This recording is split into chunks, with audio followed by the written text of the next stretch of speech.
हौसले बुलंद कर, रास्तों पर चल दे, तुझे तेरा मुकाम मिल जाएगा। बढ़कर अकेला तू पहल कर, देख कर तुझको काफिला खुद बन जाएगा। इन पंक्तियों को चरितार्थ करते हुए आज मैं आप सभी को रूबरू कराना चाहती हूँ अपनी मेधावी छात्रा ललिता। हाल ही में सेट की परीक्षा उत्तीर्ण कर सबको ये बता दिया कि सफलता संसाधनों की मोहताज नहीं होती। कैसी है बेटा? मैम अच्छी हूँ, आप कैसे हैं? अच्छी हूँ मैं। सबसे पहले बेटा आपको बहुत बहुत शुभकामनाएं। Thank you ma'am. ललिता, आज जो मैं इस इंटरव्यू के माध्यम से आपकी पूरी जर्नी कि आपने पढ़ाई अपनी कहाँ से शुरू की, किन किन कठिनाइयों का सामना किया, आप मुझसे कैसे मिली, इसको हम सभी को बताना चाहेंगे। सबसे पहले ललिता, मैं ये जानना चाहती हूँ तुमने अपनी प्रारंभिक पढ़ाई कहाँ से की है? प्रारंभिक पढ़ाई मैंने राजकीय बालिका इंटर कॉलेज दुगड्डा से की है। अच्छा बेटा, आपके माता पिता का देहांत कब हुआ? मेरे पिताजी का देहांत जो है वो पहले हुआ था माताजी से, जब मैं 11th क्लास में थी तभी हो गया था पिताजी का। अच्छा। और 6 महीने बाद, 6-7 महीने का अंतर समझ लीजिए, तभी माताजी का हो गया था। तो क्या कुछ किसी कारण बीमार थी? हाँ, उन थोड़ी बीमारी थी। मेरी मम्मी तो हमेशा बीमार ही रहती थी, मतलब उनकी किडनी में थोड़ा प्रॉब्लम था। अच्छा, किडनी में प्रॉब्लम था। यानी बहुत कम उम्र में तुमने अपने माता पिता को खो दिया था। जी। और अपनी माता पिता को खोने के बाद तुमने अपनी शिक्षा के बारे में कैसे निर्णय लिया, या तुम्हें मुझसे कैसे मिली, इसके बारे में आप कुछ बताओ।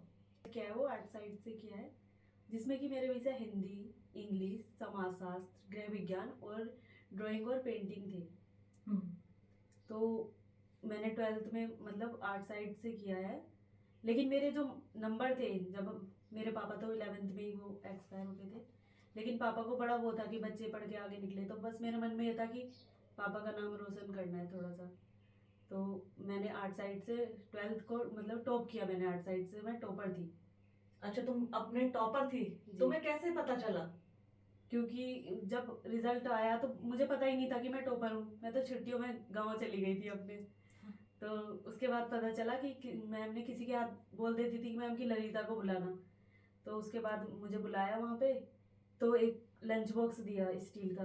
तो मैंने पूछा मैम से किस लिए, तो मैम ने कहा बेटा तुम 8 साइड से टॉपर हो। तो मन में हुआ कि हाँ, थोड़ा मोटिवेशन सा मिला कि आगे भी कुछ करना है 12th के बाद। फिर पापा को एक टीचर जानते थे, तो वो बहुत तारीफ कर रहे थे रास्ते में देख के कि बहुत अच्छा बेटा। तो लगा कि हाँ, अब बीए भी करना चाहिए। अब मुझे उन चुनौतियों को बताओ ललिता कि जब तुम्हारे माता पिता गुजर गए, फिर तुमने जैसे कैसे निर्णय लिया पढ़ने का, या तुम्हारे घर में क्या क्या परेशानियां आई बेटा? घर में परेशानी जो है वो तो 12th में ही बहुत ज़्यादा आ गई थी। मतलब खाने के लिए भी कभी तो मतलब एक बार तो ऐसा हुआ कि खाने के लिए नहीं था, मतलब कुछ भी नहीं था। तो ऊपर एक भोजनालय था, मतलब घर में जब बनाने के लिए ना गैस, ना दाल चावल, कुछ नहीं था, तो क्या खाना था। फिर 10 रुपए थे, 10 रुपए की दाल। अब कोई लोग इसको सोचेंगे कि कहानी बता रहे हो, कि मतलब झूठ बोल रहे होंगे, ऐसी ऐसे 10 रुपए की दाल कौन खाता होगा। तो वो मेरी फ्रेंड थी, मोनिका नाम था उसका, उसके पापा का ही भोजनालय था। तो उनकी दुकान से 10 रुपए की दाल लेके आए बनी बनाई, जिससे कि गैस वैस तो खर्च कहाँ से लानी थी। तो उसी दाल से रोटी रखी हुई थी, बासी रोटी थी बनी हुई, तो हमने उससे खाया था खाना। मतलब तो मुझे वो वाला दिन हमेशा याद रहता है। कहते हैं ना, जो संघर्ष से निकलता है उसे अपनी जीवन की चुनौती का वो पल जरूर याद रहता है। फिर आगे की जर्नी ललिता बताओ कि तुमने कैसे किया। मतलब जैसे तुम जिस परिस्थितियों को फेस कर रहे थे, फिर उस परिस्थिति से पढ़ने का निर्णय। परिस्थितियां तो बहुत खराब थी। मेरी दीदी थोड़ी बहुत सिलाई करके कॉलेज कर रही थी, एमए बीए किया, एमए किया, थोड़ा बहुत सिल लेती थी। उस समय दुगड्डा का जो आने जाने का किराया था वो ऐसे 50 रुपए नहीं था, पहले 15 था, फिर 20 हुआ, 25 हुआ। तो वो अपना पढ़ रही थी। वो कहती थी कि हमारी कॉलेज में एक मैम, समाज शास्त्र की मैडम हमारी बड़ी अच्छी है, मैं तो इसीलिए कॉलेज जाती हूँ। वो मेरे को बोला करती थी हमेशा। तो हम सुनते थे उससे कि हाँ जाती होगी। और मैं अपना घर पे तुरपन करती थी, और एक जर्नल स्टोर था वहाँ पे काम करती थी 1000 रुपए में। फिर उसके बाद हुआ कि मतलब पढ़ना भी आ गई। तो वही जर्नल स्टोर पे काम करते करते हम 3 दोस्त थे, हमने फॉर्म, एडमिशन फॉर्म जमा कर दिया यहाँ किस चीज कोटद्वार। का एडमिशन फॉर्म? बीए का एडमिशन फॉर्म हमने अच्छा, कोटद्वार महाविद्यालय में बीए का एडमिशन जमा फॉर्म। करके हम तीनों घर चले गए। फिर उसके बाद मेरिट सिस्टम चालू हुआ, पहले नहीं था यहाँ पे। लेकिन वो पहली बार ही हुआ था। तो मेरिट में नाम आया जब, तो फीस नहीं थी फीस देने के लिए। फिर मेरी दीदी बहुत परेशान हुई, दीदी के दोस्त लोग थे, वो एमए कर रही थी। तो फिर एक गायत्री दीदी थी, उन्होंने कहा ममता तो परेशान मत हो, एक बार तनु मैडम से बात करते हैं। तो फिर हम गए अंदर डिपार्टमेंट में। मैं भी अक्सर बोला करती थी अपनी बहन को कि क्या कहते हैं, मुझे अपनी मैम से मिलवाइयो, कौन सी है तेरी मैम की, मैं भी देखूंगी कि भला है कौन सी वो मैम जो कॉलेज में भी पढ़ा रही है मतलब। तो शुरू में जब जैसे कॉलेज में एंट्री हुई तो मेरी दीदी ने कहा देख देख वो जा रही है हमारी मैम। तो मुझे मैम मतलब पूरी दिखाई नहीं दी, बस येलो कलर की साड़ी दिखाई दी। तो ये होता है ना जैसे फिल्म में जब हीरो आता है तो वो एकदम से फेस नहीं दिखता उसका, है ना। उसकी गाड़ी से निकलते हुए पैर दिखाएंगे, उसका कोट ऐसे लहराता हुआ दिखाएंगे, लेकिन उसका फेस नहीं दिखाते। तो वैसे ही मेरे साथ हुआ। लेकिन फिर जब थोड़ा फीस वीस की दिक्कत हुई तो बच्चों ने कहा चलो मैडम से बात कर लेते हैं। तो डिपार्टमेंट में गए, तब मैंने मैम को पहली बार देखा। मैम ने कहा अच्छा ये है तेरी बहन, अच्छा तू कौन कौन से विषय लेगी, मैम ने बोला मेरे से। मैंने कहा मैं तो, क्योंकि समाजशास्त्र तो मुझे अच्छा लगता था ही। मैंने कहा मैम समाजशास्त्र, पॉलिटिकल साइंस और हिंदी। तो फिर मैम ने कहा अच्छा ठीक है, तू ये ले बेटा, तू फीस ले अभी। मैम मतलब तुरंत देने के लिए तैयार हो गई, पर फीस जो है 1-2 दिन बाद जमा होती है। तो फिर मैम ने कहा तू चिंता मत करो, तुम दोनों घर जाओ, मैं इसकी फीस जमा कर दूंगी। तो लगा कि हाँ मतलब जैसे दुनिया में मतलब अच्छे लोग भी हैं कहीं ना कहीं। देखो, ये वीडियो बनाने का मेरा जो मोटिव है वो ये मोटिव है, कई बार हम कहते हैं कि पढ़ाई है, उसके लिए किताबें चाहिए, फीस चाहिए। क्यों ना सिर्फ मैं ही नहीं, मैं ऐसे कई लोगों को जानती हैं जो बच्चों की निस्वार्थ भाव से सेवा करते हैं। ललिता की बड़ी बहन ममता से परिचित थी क्योंकि वो मेरी कक्षा में एमए में एमए समाजशास्त्र से कर रही थी। जब जिस दिन ललिता मेरे सामने आई और इसने बताया कि मैम हमारी माताजी भी गुजर गई, तो वो क्षण मेरे लिए ऐसा था, एकदम से मैं स्तब्ध रह गई। तो मुझे बड़ी ऐसा लगा कि इन बच्चों के पास, जो बच्चा मेरे सामने खड़ा है एडमिशन के लिए, फिर मैंने इसकी मार्कशीट भी देखी थी। जब मैंने देखा बच्चे के 12th क्लास में अच्छे नंबर है, तभी मैंने मन में निर्णय लिया था कि बेटा तू पढ़, मैं तुझे, मैं तेरा साथ दूंगी। उसके बाद ऐसा हुआ, मैं ही आपको बताती हूँ। मैं अकेले रहती थी, मेरे हस्बैंड का ट्रांसफर, चूंकि वो यूपी पीसीएस से सिलेक्टेड है, उनका ट्रांसफर बाहर हो गया था। तो मुझे लगा कि मैं अपने बेटे के साथ अकेली रहती हूँ, ऐसे में कोई मेरे साथ कोटद्वार में रहे। तो मेरे मन में आया, मैंने ललिता की बहन ममता को फोन किया। ममता ने क्या कहा बेटा तुझसे? आपने जब मेरी दीदी को फ़ोन किया तो मेरी दीदी ने बोला कि ऐसे ऐसे बात है, मैम को तो किसी की ज़रूरत है साथ में रहने के लिए, तो मैंने तेरे लिए हाँ बोल दिया, मेरी दीदी ने बोला। फिर मैंने मन में सोचा ऐसे कैसे हाँ बोल दिया, मेरे से पूछ लेती एक बार, है ना। तो फिर उसके बाद मैंने बोला कि क्या कहते हैं, मैम ने मेरे एडमिशन के लिए पैसे दिए थे, चली जाती हूँ मैं यहाँ से, है ना। और मेरी क्या पता अच्छा ही हो मेरे साथ, मतलब कुछ अच्छा हो जाए, और क्या ऐसा माहौल मुझे बहुत अच्छा मिल जाए, और शायद मेरे पास एक अच्छा मौका था मतलब कुछ करने का। तो मैं आ गई थी मैम के पास। जब ललिता तुम मेरे पास आई, उस समय तुम क्या करती थी? उस समय मैं एक दुगड्डा में जर्नल स्टोर वहाँ पे काम किया करती थी, 1,000 रुपये महीने में। फिर तुम कौन सी तारीख को, या कौन, तुम्हें ऐसा कुछ याद है? मुझे याद है क्योंकि रक्षाबंधन था, तो वैसे मैंने काम वहाँ पे बोल दिया था कि अब मैं नहीं करूँगी। तो आंटी ने कहा मेरे से, रक्षाबंधन में थोड़ी भीड़ भीड़ हो जाती है, कि तू 50 रुपये ले लेना और रक्षाबंधन को आ जा। मैंने कहा ठीक है 50 रुपये ले लूँगी, रक्षाबंधन को आ जाऊँगी।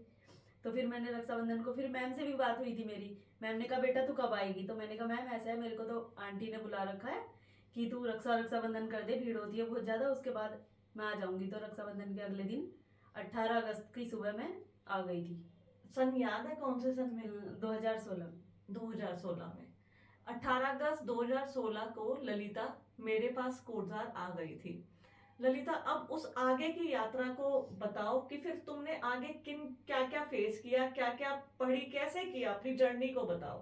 फिर जैसे मैं यहाँ पे आ गई, मतलब फिर वैसे तो ये था, मैम ने कहा था पहले तो देख ले तेरे को कैसा लगता है। तो मैं आई, तो फिर मेरा घर में मैं ही ऐसी हूँ कि मेरा मन कहीं भी लग जाता है, कि कहीं भी छोड़ दोगे तो मैं वहाँ पे रह लूँगी। मैं बचपन से मतलब थोड़ा है ऐसा मेरा, मुझे याद नहीं आती घर वर की ज़्यादा। तो मैं रह गई वहाँ पे। फिर मैम ने कहा चल कॉलेज चलते हैं। जब मैम कॉलेज लेके आई शुरू वाले दिन अपने साथ, शायद थोड़ी बारिश बारिश सी हो रही थी क्योंकि अगस्त का महीना था, मुझे भी याद है। तो मैम ने कहा, मैम बस ऐसे चल रही थी, चलते चलते मैम ने बोला, जैसे हमने कॉलेज में जा रहे थे सीढ़ी पे पहला पैर रखा, मैम ने बोला अब देख बेटा मैं तेरे को मतलब कहाँ पहुंचा देती हूँ। तो अंदर से होता है ना, रोंगटे खड़े हो गए, मतलब ये वाली बात सुन के मुझे अंदर से ऐसा हो गया। मतलब मुझे ये बताओ, फिर जैसे तुम मेरे साथ आ गई थी, तुमने मेरे साथ रह के क्या सीखा? मैंने देखा जब मैं बीए में ऐसे पढ़ती रहती थी, तो देखा कि मैम ने कोई एग्ज़ाम दे रखा है, शायद एग्ज़ाम पहले हो गया था, मेरे आने से पहले हो गया था। तो मैम पढ़ती रहती थी, शाम के टाइम देखती थी। और मैम का कोई एग्ज़ाम था उस समय पे, है ना, आप जाते थे ना? हाँ, मैं पीसीएस एग्ज़ाम था। की परीक्षाएं दे रही थी और पीसीएस मेंस मेरा क्लियर हो गया था। हाँ उस समय मैं इंटरव्यू देने जा रही थी बेटा। हाँ, तो मैम का रिजल्ट आया था, तो वो न्यूज़ में आया भी था आपका। वो फाइनल के बाद आया, पहले मैंने इंटरव्यू की तैयारी की हाँ, थी। तो मैम जब तैयारी किया करती थी, तो मैम बच्चों को फोन करती थी कि 2 बच्चे मैम बुला लेती थी और हम सबको बैठा के, और मैम के हस्बैंड भी बैठते थे। फिर मैम बोलती थी कि तुम लो मेरा इंटरव्यू, तुम मेरे से ऐसे क्वेश्चन पूछो, ऐसे ही मेरे साथ ये वाला क्वेश्चन पूछो या ये करो। फिर साथ में मैम से क्वेश्चन पूछा करते थे बच्चे, तो मैम पूरा तैयार होके आ जाती थी मैम। और मतलब मुझे लगता था कि ये भी चीज़ है, मतलब जो चीज़ हमने देखी नहीं, कि देखो मतलब कैसे तैयारी होती है। फिर पता चला कि मतलब ऐसे भी अपने आप को कैसे निखारा जाता है। अक्सर मैम पढ़ाती भी हैं। देखो, मैं उस समय जॉब करती थी डिग्री कॉलेज में और मेरा पीसीएस का इंटरव्यू था। चूंकि मैंने आपको बताया, मैंने कभी कोचिंग नहीं ली।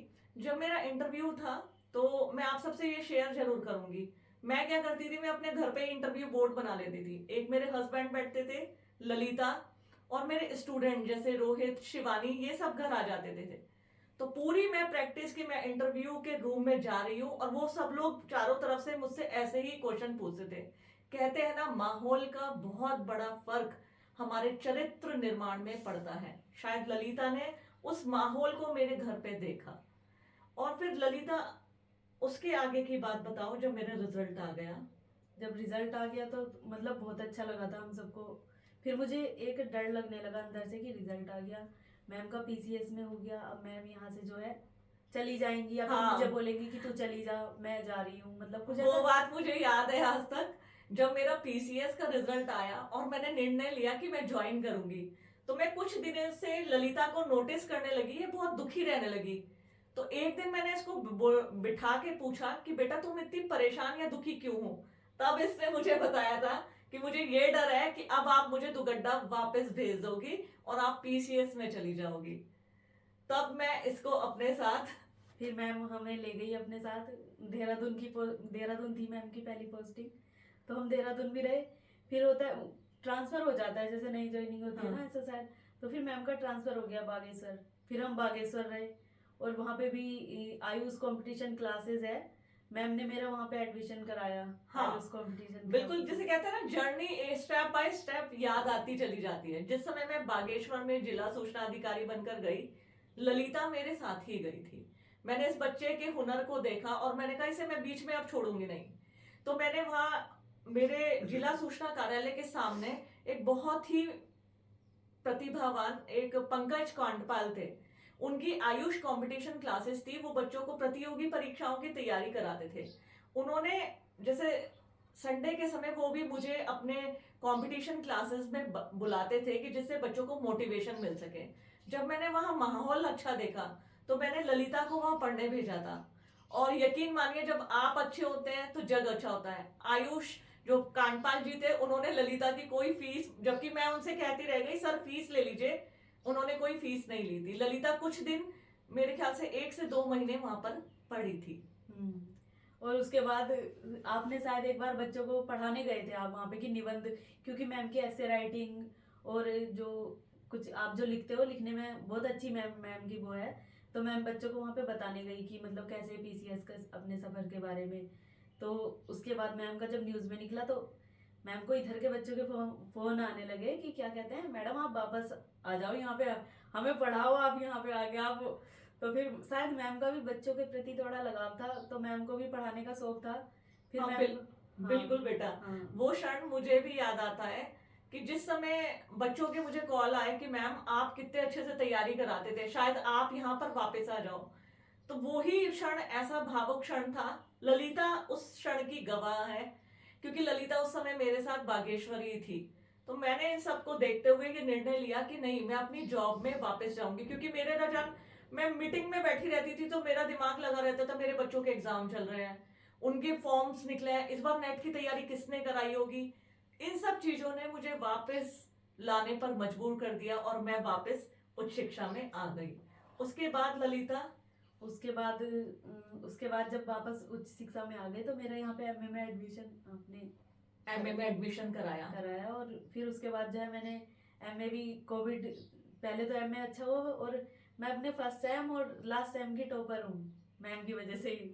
नहीं नहीं बेटा, तुम अपनी वजह से हो। हाँ मैं तो दिशा सबको दिखाती हूँ, और दिशा दिखाने के बाद जो उसका मेहनत लगन से अनुसरण करता है वो सफलता पाता है। ललिता एमए की टॉपर बनी। फिर मैंने सोचा कि ललिता की पढ़ाई को बीच में ब्रेक नहीं करूंगी। मैंने निर्णय लिया, इसे मैं नेट सेट की तैयारी तो कराऊंगी, लेकिन मैंने इसका एडमिशन हमारे राजकीय स्नातकोत्तर महाविद्यालय है उसी में बीएड में करा दिया था। फिर ललिता ने बीएड किया यहाँ से और बहुत कुछ सीखने को मिला। मतलब जब इंटर्नशिप लगी बीएड के द्वारा, हमारी 6 महीने के आर्य कन्या में हमने पढ़ाया, तो जब मैं पढ़ाती थी ना तो मुझे किसी का भी ध्यान नहीं आता था, बस तन्नू मैडम का ध्यान आता था। तो ऐसा लगता था कि जैसे मैडम की आत्मा मेरे अंदर घुस गई। और जब खासकर सामाजिक विज्ञान पढ़ाती थी तब, क्योंकि एक एक टॉपिक, कई बार तो ऐसा होता है कि मेरे साथ साइंस वाले बच्चे भी थे पढ़ाने वाले, लेकिन कुछ टॉपिक ऐसे थे जो उनको पता नहीं होते थे लेकिन मुझे पता होते थे। और कुछ थोड़े सेम सेम से टॉपिक हैं, जैसे कि मैम हमको जीके वगैरह भी पढ़ाती रहती थी, जैसे सौर मंडल, समताप मंडल, ओजोन मंडल, ये सब ना। तो मेरे साथ मेरी साइंस की स्टूडेंट बैठती थी, तो ये तो हम सामाजिक विज्ञान में भी पढ़ाते हैं इन सब उसके बारे में। तो उसने बोला कि तू क्या बोल रही है, दोबारा बता जरा, कैसे बताया तूने। तो मैंने उसको ऐसे, जैसे मैम ने हमें डायग्राम से बताया था ना कि एक एक परत ऐसे ऐसे होती है, और मैंने उसे बताया तो कह रही ये बात तो मुझे आज तक पता ही नहीं थी। तो मैंने कहा वही माहौल का असर होता है। फिर मैंने मन में सोचा कितनी अच्छी बात है कि मैम ने हमको मतलब हर चीज बता रखी है। देखिए, माहौल का बहुत बड़ा फर्क पड़ता है। बच्चा जिस माहौल में रह रहा है, जिस तरह की बातें होती हैं, ललिता ने उसका बखूबी, मैं यहाँ कहूंगी ललिता के सामने एक भूमिका संघर्ष की स्थिति थी। वो इस समय अपने भाई बहनों से दूर थी, साथ ही साथ पढ़ने के एक उसके अंदर चाहत और लगन थी, साथ ही साथ जो उसे सराउंडिंग अपने आसपास मिली, जो माहौल मिला। देखिए ललिता ने, मैं आज ये नहीं कहती ललिता, हाथ मैंने लगाया है, लेकिन मेहनत इस बच्चे ने इतनी की है। मैं जब रात को उठकर देखती थी कि ललिता मुझे पढ़ती हुई मिलती थी, सुबह उठती थी तो ये बच्चा मुझे पढ़ता हुई मिलता था। तो कहने का मतलब मैं धनी भी तो हूं कि ऐसा बच्चा मुझे मिला है।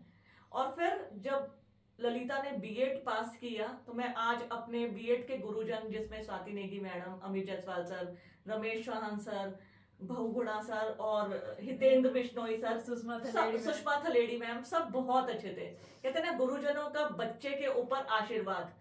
इस बच्चे ने 70% में बीएड की परीक्षा उत्तीर्ण की।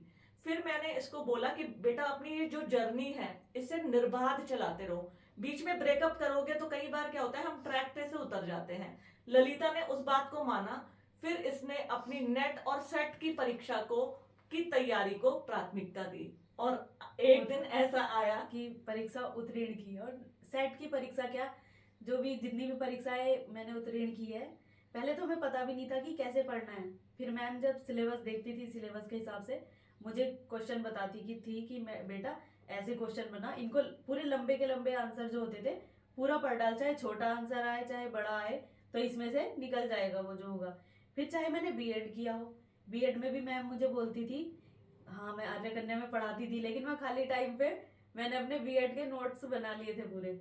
और फिर बच्चे, बाद में जब हमारा बीएड हुआ, मेरा तो सारा काम रेडी था पहले से ही पूरा, वो भी मैम की वजह से। मैम ने कहा तू ये मत करना कि लास्ट टाइम में मौका नहीं मिलता, तू नोट्स बना। और हर दिन मेरा मैम ना काम चेक करती थी कि तूने आज कौन से नोट्स बनाए तूने बीएड के, अपने दिखा मुझे। देखिए, एक शिक्षक की भूमिका यहाँ भी महत्वपूर्ण हो जाती है। मैं ललिता को डायरेक्शन दिखा रही थी, साथ ही साथ क्या होता है, हमें उनको देखना भी हो रहता है।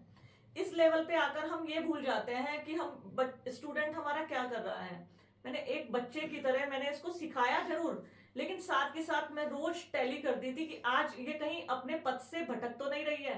लेकिन इस बच्चे ने कर दिखाया, और आज सेट की परीक्षा उत्तीर्ण करके ललिता ने उस समाज को आईना दिखाया है जो वास्तव में कहते हैं कि किताबें चाहिए, पैसे चाहिए, माहौल चाहिए। मानती हूँ माहौल चाहिए, लेकिन कहीं ना कहीं अगर आपको डायरेक्शन दिखाने वाला अच्छा हो और साथ में चलने वाला शानदार हो तो सफलता निश्चित रूप से मिलती है। अपने आत्मविश्वास के बारे में कुछ बताइए। आत्मविश्वास तो मेरा मतलब जैसे आपकी देन है, एक तरह से देखा जाए ना। जब कुछ नहीं होता था हमारे पास, मतलब परिस्थिति थोड़ी अच्छी नहीं थी, तो सब कहते थे अरे पढ़ने पढ़ने की लगी है, मतलब तुमको पहले खाने के लिए भी तो कुछ होना चाहिए घर में, तुम ऐसे कुछ नहीं हो सकता, बिना पैसों के कुछ भी नहीं है। आजकल अक्सर हम लोगों को कहते हुए सुनते भी हैं कि बिना पैसों के कुछ भी नहीं है। तो ऐसा लगता था कि नहीं हम कुछ नहीं कर सकते, मतलब थोड़ा वो हो गया था अंदर से। फिर मैंने देखा कि महाविद्यालय में भी 7 साल रहे और मतलब बहुत कुछ देखा है हमने। तो 7 सालों में भी मतलब ऐसा मैंने मैडम को देखा कि जो ऐसा पहला व्यक्ति मान लो जो चाहता है कि मैं इस पद पे हूँ और इस पद पे मेरे जैसे ही और आए यहाँ पे। ऐसा ना हो कि मतलब मैं अपने बारे में सोचूं अरे यहाँ तक कोई जैसे मैं पहुंच गया, ऐसे कोई कैसे पहुंच सकता है। तो होता है कुछ के अंदर, मतलब नाम तो नहीं लेंगे, लेकिन ऐसा हमने देखा है। जब 7 साल रहे हैं तो कुछ देखा ही होगा। फिर देखा मैडम को कि मैम तो चाहती है कि और चाहती है मैम ने एक बार मुझे कहा भी, अब जैसे तू है बेटा, एक दिन वो आएगा कि तू जब यहाँ पे इस डिपार्टमेंट में ऐसा ना हो कि तू यहाँ इस कुर्सी पे ही बैठी हो, तो क्या पता ऐसा सच में हो जाए। तो वही सब बातें याद आती हैं मैम की। और हाँ, मैं ये उन लोगों से कहना चाहती हूँ, सोसाइटी में मेरी बहुत सारी वीडियो भी हैं। अपने बच्चे के लिए सब अच्छा चाहते हैं, जहां हम बैठे हैं हम चाहते हैं हमारा बच्चा वहां पहुंचाए। क्या कभी दूसरे के बच्चे के लिए सोचा है कि वो यहाँ पे आ जाए, या जिसके पास आज कुछ नहीं है वो हमारी जगह पहुंचे तो कितना अच्छा लगेगा हमें भी, और शायद ऊपर वाला भी देखता है। तो आज मैं शुक्रिया अदा करती हूँ ललिता का कि ललिता ने अपने बारे में या अपनी इस जो जर्नी है, संघर्ष की जर्नी, उसको साझा किया। थैंक यू सो मच बेटा। Thank you ma'am. अंत में मैं 2 लाइन बोलना चाहूंगी थोड़ा सा। हाँ हाँ। माताएं देती नवजीवन, पिता सुरक्षा करते हैं, लेकिन असली मानवता की सीख तो शिक्षक जीवन में भरते हैं। तो ऐसे ही अपने शिक्षकों का हमेशा सम्मान करें, आदर करें, तो निश्चित ही आपको सफलताएं मिलेंगी।